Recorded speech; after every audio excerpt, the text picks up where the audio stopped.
নামটা কি যেন? শাহাবুদ্দিন। কোথা থেকে এসেছেন? ঝুমকা, বেলডাঙ্গা ঝুমকা থেকে। কি সমস্যা নিয়ে এসেছিলেন? হাতে যন্ত্রণা করতো, এই হাতে এখানে হুম খোলা ছিল, হাত মাত তুলতো, কোনো কাজ মাজ করতে একটাম হুম না, হুম দিয়ে রাত্রে যন্ত্রণা করতো, শোয়ার সময় রাত্রে থাকতে একটাম না, তখন হাতে। কতদিন থেকে আসেন? এটা এটা খোলা ছিল আপনার প্রায় 5 বছর। 5 বছর থেকে এভাবে খোলা ছিল বলছিলাম, আপনার কাছে? অনেক জায়গায় দেখাইছি, কোনো জায়গায় কিছু কাজ হয়নি। খেতে খেতে যন্ত্রণা ওষুধ খেতাম, কমাইতো কাজ থাকতো, এখানে এসে একবারে পুরো সুস্থ। বল। এখানে রেজিনগর একজন হিজামার ঠিকানা দিল, এখানে এসে আমি হিজামা পেলাম, কাপ বসিয়ে রক্ত বের করে নিলে বদ রক্ত দিয়ে তারপরে যখন ওইটা হয়ে গেল, তারপর থেকে আমি পুরো সুস্থ হলাম। এখন এখন কি রকম লাগছে আপনার এখন হাতটা? আমার সুস্থ, স্বাভাবিক, হিজামা করে একদম ঠিক লাগছে, তাই না? ঠিক।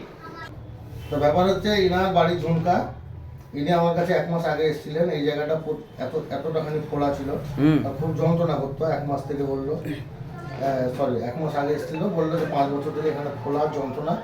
তারপরে ইনার এখানে হিজামা করে দিলাম কাপ বসিয়ে, তারপর থেকে 1 মাস পরে দেখছি যে এখন পুরো স্বাভাবিক সুস্থ হয়ে গেছে।